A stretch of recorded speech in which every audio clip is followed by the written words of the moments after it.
liberty-minded friends. I'm Patty Maloney and welcome to Patty for Liberty. Today I'm talking about someone really interesting and I'd love to get some feedback from Republicans and Libertarians on this.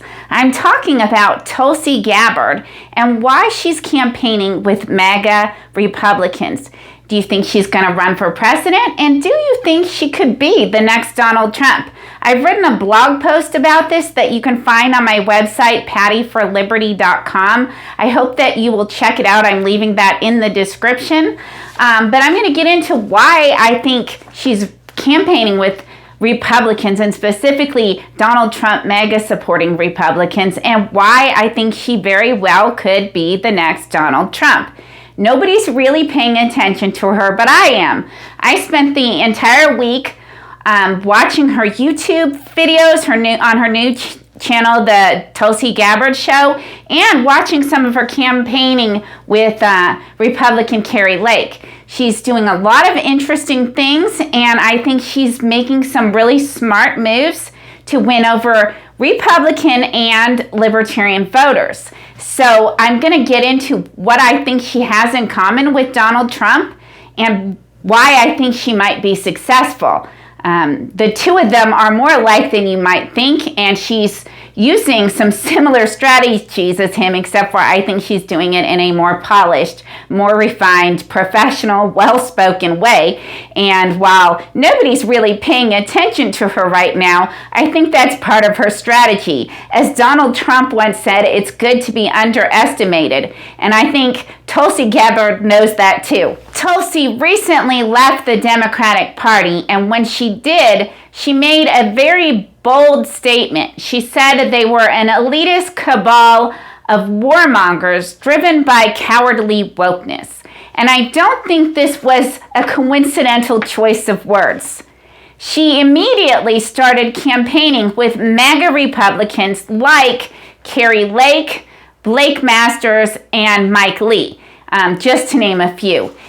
Over this week, I spent some time listening to her speak at Kari Lake's events and watching her YouTube channel. And I encourage you to go watch what she has to say on her YouTube channel because you might see what I'm seeing. So she made a very dramatic, emotionally moving video about the real threat of nuclear war, where she tapped into people's emotions based on the experience she and many people in Hawaii felt during the false alert missile threat a few years ago, where everybody was terrified.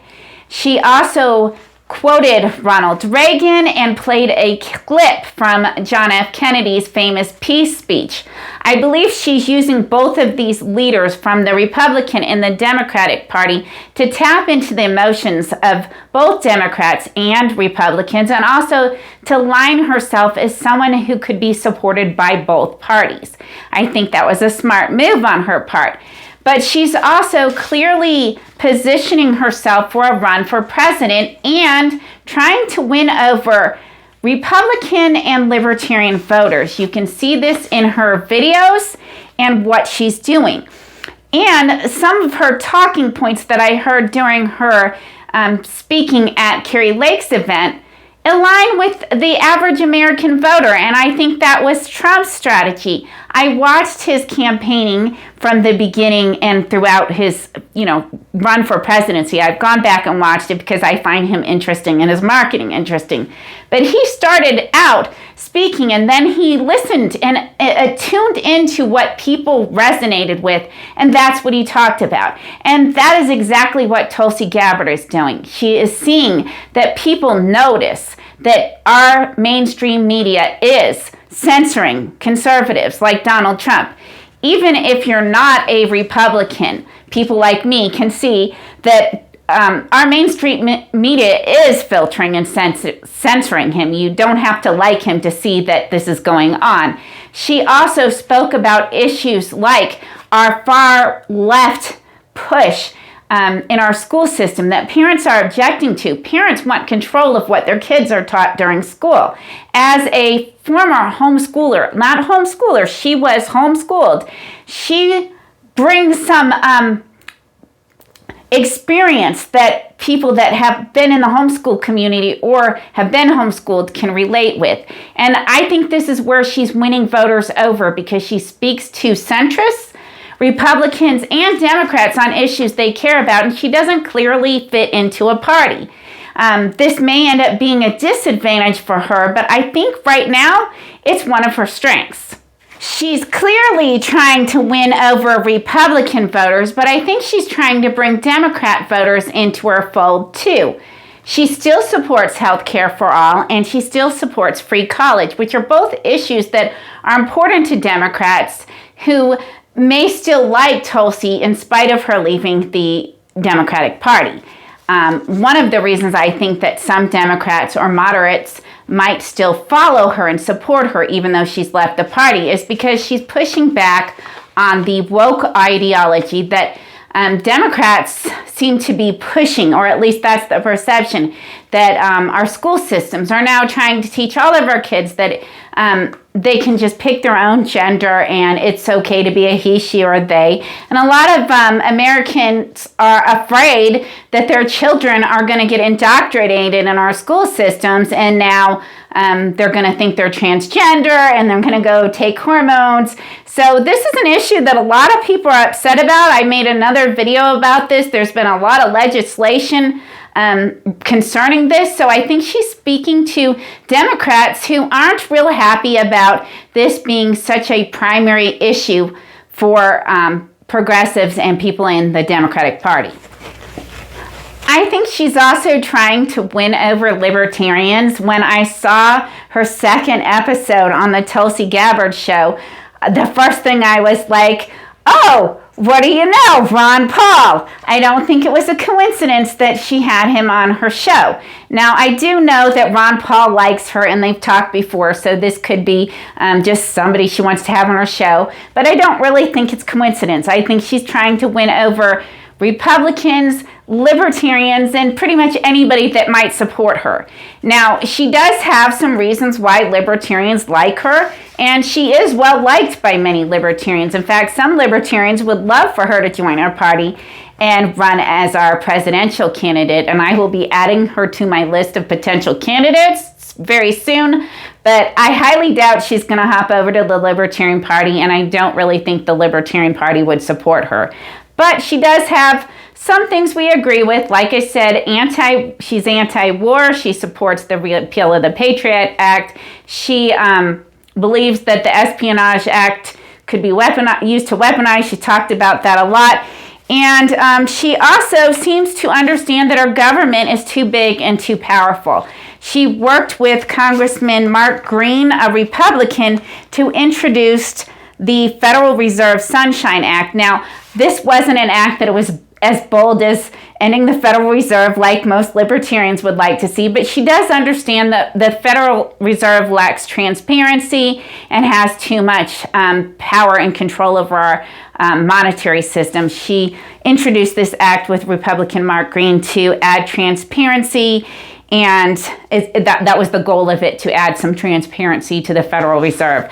But she does not share our economics views. She has a lot of socialist ideas, and some other concerns are her thoughts on gun control. But I do think she's changing some of her views. I'm not sure if they're authentic or political maneuvering, but I do believe she's trying to win over libertarians, and that potentially she could run under the Libertarian Party's ticket. I just don't really see that as the strongest possibility. So I've kind of explained why Republicans, Democrats, and Libertarians might be checking her out, but I haven't really explained why I think she could be the next Donald Trump. And I'd really like to know, do you guys think I'm crazy, or am I maybe right about this? So here's why I think she might be the next Donald Trump. She's doing a lot of the right things. Do you guys remember when Donald Trump first started running? Nobody thought he was going to win. The media just kept giving him attention for his outrageous things he was saying. And he slowly grew a fan base and surprised people when he won the election. I think Tulsi Gabbard has that same potential because nobody's expecting her to win, but she's growing her fan base. She seems to get that popularity is important, and she's trying to make people like her. Plus, she's doing something that the other candidates aren't really doing, at least not in the same way. She understands something that I understand and that I think is going to be really important in 2024. People that are under 40 are not on Facebook and Twitter. They are on YouTube. She started her channel, and within a few days, she had 50,000 subscribers, lots of comments. She knows that the younger voters are on YouTube. And these are the voters that I think will be deciding the next election. And I think Tulsi knows that. She appeals to millennial voters and Gen Z voters who are a little bit more progressive than us older folks. They're okay with health care for all. They like the idea of free college, and they're not really as concerned about whether or not their friend wants to call themselves a he, she, or a they.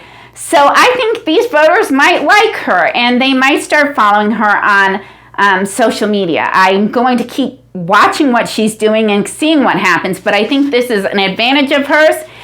She's also charming, good-looking, and she knows how to talk. Of all the candidates, she's one of the most well-spoken, articulate candidates out there, and I think her charming personality and the way she talks is a very strong asset for her compared to the other candidates, and I think this could put her in a position to not only become the next Donald Trump, but to maybe do it with a little bit more polish, a little more modern approach, and one that Americans wouldn't necessarily have problems with. So even though I don't think she's the right person for our 2024 presidential, or to win our 24 presidential race, I do think she has a really strong chance of being a solid competitive contender, and she might even be able to replicate Donald Trump's strategy and become the next president of the United States.